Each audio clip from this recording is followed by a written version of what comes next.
Muy bien, a esta hora Feivir en vivo con el senador Luis Fernando Velasco. Senador, muy buenas tardes, bienvenido al Informativo Nacional. Muy buenas tardes, Baby, a ti y a todas las personas que nos acompañan en este momento. Un saludo muy especial. En las redes sociales, senador, se ha tratado de indicar que los senadores de la República en este proceso de la cuarentena del COVID-19 nada hacen. ¿Tienen que hacer algo especial los senadores o también deben resguardarse? No, hay unas tareas que evidentemente es nuestra obligación estar al pie del cañón. De hecho, yo particularmente por un concepto de responsabilidad lo vengo haciendo y ahora pues contaré. Pero digamos, mire, hay cosas que la gente a veces no estudia bien y decisiones que ha tomado este Congreso, y particularmente ahí me ha tocado liderar algunas de ellas, son decisiones que hoy estamos valorando como importantes y son las que nos están dando, por ejemplo, liquidez para que el gobierno inicialmente pueda enfrentar la crisis. Voy a poner un primer ejemplo. En Colombia las regalías estaban centralizadas en 5 departamentos y en 52 municipios. Eran básicamente los que recibían las regalías realmente importantes. Eran más, pero digamos estos 52 municipios, estos 5 departamentos se quedaban con un altísimo porcentaje de esas regalías. Hace unos 8 años me tocó liderar como coordinador ponente una reforma para que estas regalías pudieran llegar a todo el país. Efectivamente, llegan a todos los departamentos y a un buen número de municipios, a más de 1.100 municipios. Nosotros tomamos una decisión. Dijimos, mire, hay una plata importante, pero hay que hacer un ahorro para pensiones, un ahorro para cuando el país lo necesite, porque no sabemos en qué momento se va a necesitar ese ahorro. Y entonces, como las regalías son plata de las regiones, dijimos no se ejecuten todas, no se gasten todas, guardemos el 20%, que en cualquier momento lo necesitamos. Ese 20% de las regalías se usó hace unos 4 o 5 años para poner al día a los municipios con las pensiones, con los fondos pensionales. Y se siguió guardando la plata. Pues en esta crisis fue la primera plata que pudimos tener con liquidez inmediata porque estaba en los bancos, cerca de 14 billones de pesos, que el gobierno nacional le pidió prestado al sistema, le pidió prestado a los municipios para comenzar a atender la crisis. El Sistema General de Regalías, que fue una creación del Congreso de la República. Yo sí quiero reivindicar mi papel como coordinador ponente, y fue precisamente un elemento central para que el gobierno central pudiera tener liquidez inmediata y comenzar a enfrentar el problema, importar, comprar 2.100 ventiladores, tratar de conseguir pruebas rápidas, todo eso. Todo eso se está haciendo con esos recursos. Muy bien. Segundo, Felipe. Sí, dime. No, siga, tranquilo. Segundo, nosotros le propusimos hace unos par de semanas, con la bancada liberal y con otros senadores, algunas acciones al gobierno. Le dijimos, mire, las regiones tienen una platica, que son las regalías. Para el presupuesto del año 1920-1921 vamos a contar con cerca de entre 18 y 20 billones de pesos. Libere una plata de esa ya y deje que los alcaldes, los gobernadores la utilicen para adecuar centros hospitalarios y para atender la crisis, la emergencia, el hambre, que eso es el otro problema. No solo es el problema de salud, también es el problema de la gente que pasan unos días, viven del día a día, de pequeños empresarios, vendedores de prensa informales, comerciantes, bueno, una cantidad de gente que vive el día a día y no podemos dejarla simplemente sin comida y además encerrado en sus casas. Pues el gobierno efectivamente sacó el decreto y ese decreto le ha permitido a muchos entes territoriales comenzar a pertrecharse para la crisis que todavía no nos ha llegado. O sea, el tema de salud grave todavía no nos ha llegado. Esas son tareas que hace un congresista en cuanto a tareas legislativas. Ahora le contaré otras ideas, pero sí. Por otro lado, le quiero contar. Yo he venido generando una especie de red de solidaridad para tratar de, con amigos, ayudarle a una gente que uno sabe que si no le ayuda a uno, nadie le ayuda. Entonces, no voy a decir el monto. Sí quiero decirle que alguna gente dice, hombre, senadores, donen su sueldo. Pues lo que hemos venido ayudando hace rato pasó por ahí. Y no me interesa. Afortunadamente tengo la posibilidad de ayudar y afortunadamente tengo unos amigos que me ayudan a ayudar, no solo con mis recursos, sino con recursos que recojo de mucha gente que que dice usted conoce mucha gente, Luis Fernando, hágalo, pero la caridad no es lo central. Lo central es el papel del Congreso en una crisis como esta. Entonces nosotros podemos salir a decir, señores bancos, a ustedes se les ayudó hace unos años con el 2 por 1000, sean generosos. No han sido generosos, se lo digo honestamente, no han sido generosos.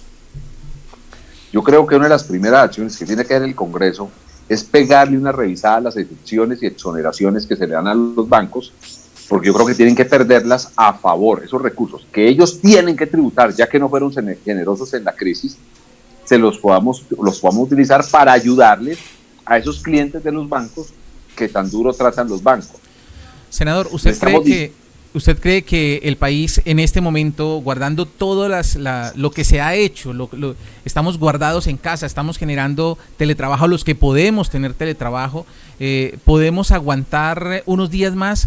¿O usted cree que con lo que anunció el presidente de volvernos un poco más inteligentes, podemos pasar esta crisis, primero de salud y después financiera que tenemos? Yo estoy de acuerdo, y usted no puede separar el tema de salud con el tema económico, porque si usted no tiene salud, pues claro, no ¿para qué la economía? Y si usted no tiene una economía que medianamente funcione, pues va a tener problemas de salud. ¿Qué es lo inteligente? Yo creo que lo inteligente es que los políticos reconozcamos que hay gente que sabe de esto. Este no es el momento de tomar decisiones para la tribuna, sino tomar decisiones muy inteligentes. ¿Quiénes nos ayudan a tomar las decisiones inteligentes? Quienes conocen los problemas de salud del mundo y obviamente de nuestro país. Aquí el señor presidente tiene que rodearse de infectólogos, de salubristas, de personas que le digan, mire, lo que está pasando con esta pandemia es esto. Si usted flexibiliza la cuarentena puede pasar esto, o usted la puede flexibilizar.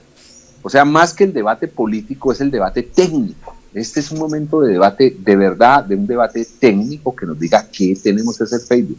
Aquí no nos demos de demasiado inteligentes. Los políticos sabemos tomar decisiones y sabemos manejar unas materias. Aquí los políticos toman las decisiones, pero el insumo técnico para tomar esa decisión no la tiene que dar los expertos en salud.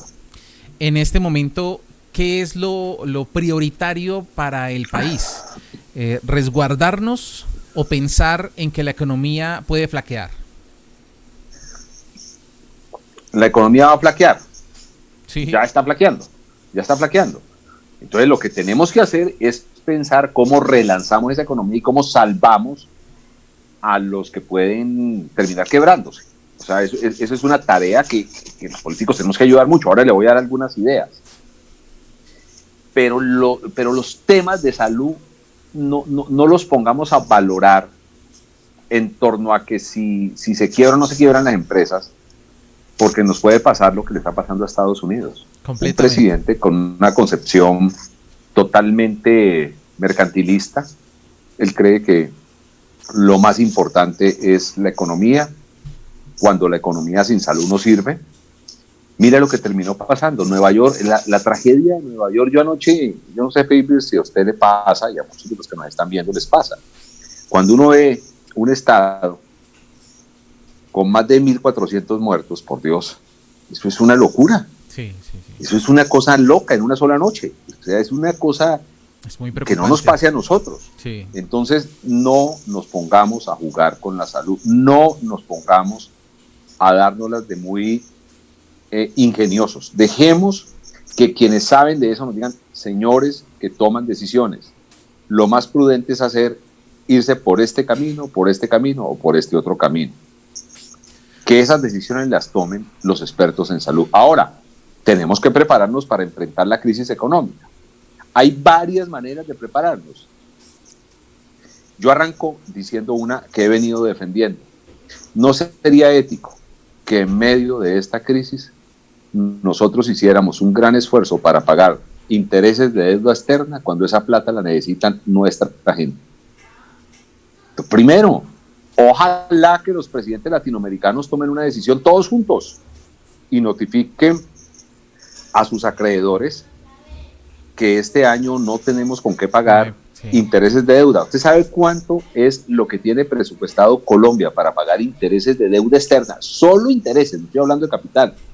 8.5 billones de pesos este año. Usted coge esos 8.5 billones de pesos Ahí hay mucho para mitigar con ese y dinero. busca, Claro. claro, busca esa pequeña empresa, esa gente que ha tenido unos golpes muy duros y no le entregue esa plata a la banca. La banca siempre piensa en negocio. Busque el DPS, busque redes, las propias redes de alcaldías. Voy a poner un ejemplo sencillo. Pero es viable eso, senador? ¿Se podría Claro que es llevar? perfectamente viable. Pero es decir, Política. hay intención. ¿Usted ve que sí puede haber intención por parte del gobierno nacional? La propia directora del Fondo Monetario Internacional le dijo a los bancos: señores bancos, este año va a ser muy difícil que las economías en desarrollo les paguen a ustedes esa deuda externa, por lo menos los intereses. Entonces es la decisión política de decirle, claro, si sale solo Colombia nos van a fregar. Exacto. Hay Pero que hacerlo si ya, cambio pero en bancada. pero hablemoslo con Ecuador, con Exacto. Brasil, con Argentina, hablemoslo con El Salvador, con Nicaragua, con México, hablemoslo con todas estas economías y hagámoslo, porque si lo dice un solo país puede tener problemas, pero le dicen 20 países y ahí es donde está la grandeza del líder. Yo quiero ver líderes. ¿Y cómo hacerlo para iniciar este proceso? ¿Quién puede liderar ese proceso, senador? Un primer presidente que salga y diga: mire, qué pena, pero estoy pidiéndole al Congreso que traslademos la plata del pago de intereses de deuda externa y parte de la plata de intereses de deuda interna, que lo traslademos a la atención de la emergencia y al relanzamiento de la economía. ¿Usted cree que el mundo ese no va a ser igual? ¿Usted cree que ese presidente senador puede hacer el presidente Duque, que puede hacer ese proceso? Ojalá.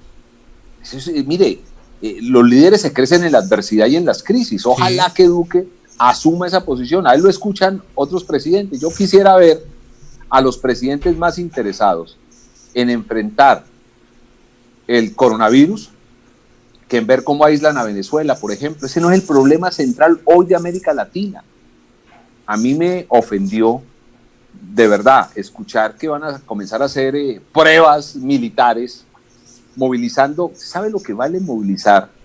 Lo que van a movilizar, los barcos que van a movilizar, las armas que van a movilizar. Es un absurdo en este momento ponerse en ese proceso. No seamos locos. En este momento hay que movilizar al mundo para enfrentar al enemigo que se llama coronavirus. Hombre, se sienta...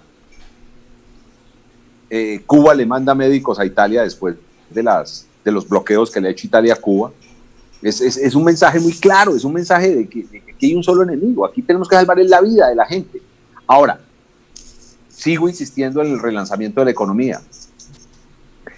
El Banco de la República guarda las reservas colombianas en dólares, en un altísimo porcentaje. También compra unos euros. Los euros y los dólares se han valorizado de tal forma que al finalizar el año 2020, se han valorizado casi en un 25%, al finalizar este año, las utilidades del Banco de la República van a ser gigantescas. Si mi memoria no me falla, las reservas colombianas están por encima de los 55 billones de dólares. 55 billones de dólares. Entonces, imagínese eso, que al inicio del año ese dólar estaba a 3.000 pesos y ahora está a 4.000. Sí, 4.000 pesos. 4.000 pesos. Entonces, lo que ha ganado es impresionante. Entonces, yo de presidente iría inmediatamente y diría: oiga, Banco de la República, yo soy medio dueño, soy dueño de ustedes. Sí, no medio dueño, soy el dueño. Ustedes van a tener unas utilidades muy grandes al finalizar el año. Háganme un favor, ustedes tienen liquidez, ustedes tienen la plata ahí en caja. Háganme un favor, présteme 5 billones de pesos, que yo necesito enfrentar esta crisis y necesito comenzar a ayudar a rescatar la economía de mi país. Y rescatar la economía son 1000 cosas. Es decirle a grandes empresarios que están haciendo un esfuerzo al mantener su nómina, a aquellos que mantienen la nómina. Señores, como ustedes mantienen la nómina, voy a aplazar el calendario tributario y ustedes, en vez de pagarme en este momento, cojan esa plata que tenían para pagar nómina, para pagar tributos, y paguen nómina, y páguenme en 2 o 3 meses sin intereses. Señores pequeños empresarios, vea usted que está en una esquina de Pereira o de Manizales o de Armenia, de Cali, de Popayán, vendiendo prensa, vendiendo revistas, usted durante este tiempo muy seguramente se va a comer su capitalito de trabajo. Tome, le presto sin intereses directamente, TPS, Pero 2 millones, 3 millones de pesos. ¿Cómo garantizar un préstamo a personas que de pronto no tienen una capacidad de endeudamiento, por ejemplo?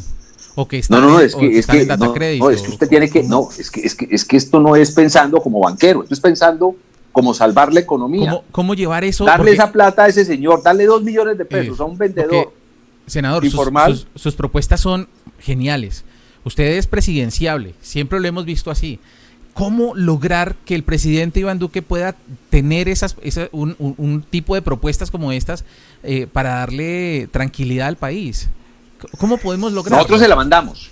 Bueno, esa es una excelente noticia. A mí me pidieron mis compañeros de bancada ayudar a redactar un documento y todo esto que le estoy diciendo está en ese documento. De hecho, fíjese que el gobierno nacional, nosotros mandamos el documento hace más de una semana y el gobierno nacional hace 2 días acogió la primera de las ideas y fue flexibilizar una plata de las regalías para que los departamentos y municipios pudieran comprar equipos para atender la crisis y tener recursos, óigame bien, para atender lo que puede ser una crisis alimentaria. Sí. Yo he escuchado a gobernadores que dicen voy a comprar 50.000 mercados, 60.000 mercados. Eso también es necesario. En medio de esta crisis hay gente que se va a quedar sin con qué comer. Bueno, esa gente no la podemos dejar sola. Esa iniciativa fue excelente, senador, excelente. Nos venimos a enterar que es de la bancada, excelente. Claro que se la planteamos, ahí está el documento. Ahora, Fabián, mire, el mundo va a ser otro. Este es un mundo que yo me estaba leyendo hace unos días, en medio del confinamiento, un libro espectacular de Stiglitz que se llama Capitalismo Social. Y él dice que ya el mundo no se aguanta que el 1% de la población tenga el 80% de la riqueza. Eso no se lo aguanta nadie. Y en Colombia peor. En Colombia 3 banqueros son dueños de este país. Sí. Esto tiene que cambiar. A ver, déjeme explicarle algo, porque hay 2 cosas esenciales que tienen que cambiar. Uno, modelo económico, otro, modelo de atención en salud. Modelo económico. La economía es como una torta. Entonces usted lo que necesita es que la torta crezca, porque si la torta crece, pues tenemos más de dónde comer todos los de un país. O sea, el obrero, el empresario, el periodista, todo, el deportista, todo. ¿Quiénes hacen crecer una torta económica? Un agricultor que siembra aguacate y vende aguacate al exterior y trae dólares.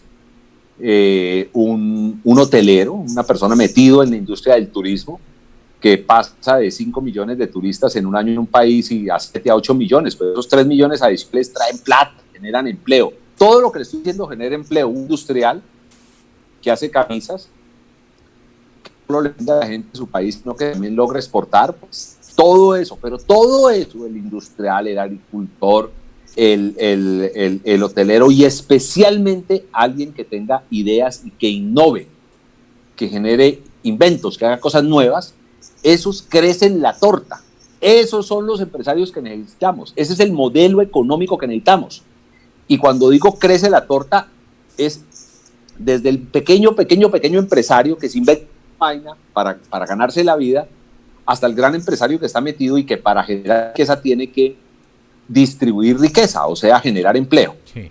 Lo que pasa es que en nuestro país implantando otro modelo, no es el de crecer la torta, sino que hay una torta y alguien todos los años se come más de esa torta. O alguien, en vez de crecer la torta, se come más de la torta, pues va empobreciendo a los demás. ¿Quién está comiéndose cada vez más la torta? Pues los que están metidos en la gran minería y especialmente los banqueros. Entonces, cuando un banquero se mete a hacer carretera, se mete a hacer casas, pues le quita el trabajo a otros. Además, con la plata de todos los colombianos. Yo no estoy en la tesis loca de analizar la banca, sino decirle, señores banqueros, su tarea es esta, señores mineros, su tarea es esta, y los tributos que ustedes tienen que pagar son estos. Ustedes no pueden quebrarme la economía del país. Eso es lo que necesitamos, un modelo que cambie, un modelo económico que le quite fuerza a los que no dejan crecer la torta y que ayude a los que hacen crecer la torta económica. Y por un lado, Faber, necesitamos que entendamos ya que el modelo de salud donde no hay pacientes, sino clientes, fracasó. Las empresas prestatarias de salud están perdidas, están escondidas. Yo hablaba con un director de un hospital y me decía, Luis Fernando, es increíble. Estos tipos que tratan esos sindicatos y estas empresas que deberían venir y vendo porque los médicos tengan su tapabocas, su buena ropa, todo, se perdieron, no aparecen. Tenemos que dignificar la profesión de los que trabajan en la salud, que su relación sea directa con el centro de salud, acabar esas benditas sindicatos que lo único que hacen es intermediar claramente el trabajo de otra gente, explotarles el trabajo, se enriquece uno y no estamos atendiendo y no estamos dignificando a esa gente. No, el tema es, si Colombia produce una torta de un diámetro de 1 metro, necesitamos producirla de 10 metros para que a todos nos vaya bien, para que todo el mundo pueda tener algo de eso. Lo que pasa es que hoy en Colombia tenemos 3 dueños de la torta y los demás que se frieguen, y así no debe ser. Mire, a mí me impactó mucho una nota que se la adjudican a la hija del presidente del Banco Santander de Portugal. Su padre está agonizando en una clínica por el coronavirus y ella dice, es increíble, mira, mi padre tiene toda la plata en los bancos y en la casa, allá se quedó la plata, mi papá está buscando es aire, es lo que necesita, aire para vivir, y murió. Entonces, ese ejemplo significa que los valores tienen que cambiar en esta sociedad después de esta pandemia. Entonces, el valor de la solidaridad, el valor de reconocer otras cosas, tiene que imperar. Ya no puede ser una sociedad egoísta, una sociedad que permita que unos pocos se queden con todos, mientras mucha gente está en unas dificultades gigantescas, pero gigantescas son gigantescas. No se justifica que hay unos señores que tienen billones de dólares guardados en el exterior, mientras en barrios de las ciudades de Colombia y en algunas veredas de Colombia la gente no tiene ni siquiera con qué comer. Eso no se justifica, o sea, tenemos que cambiar ese modelo. Y ese va a ser el gran debate hacia adelante.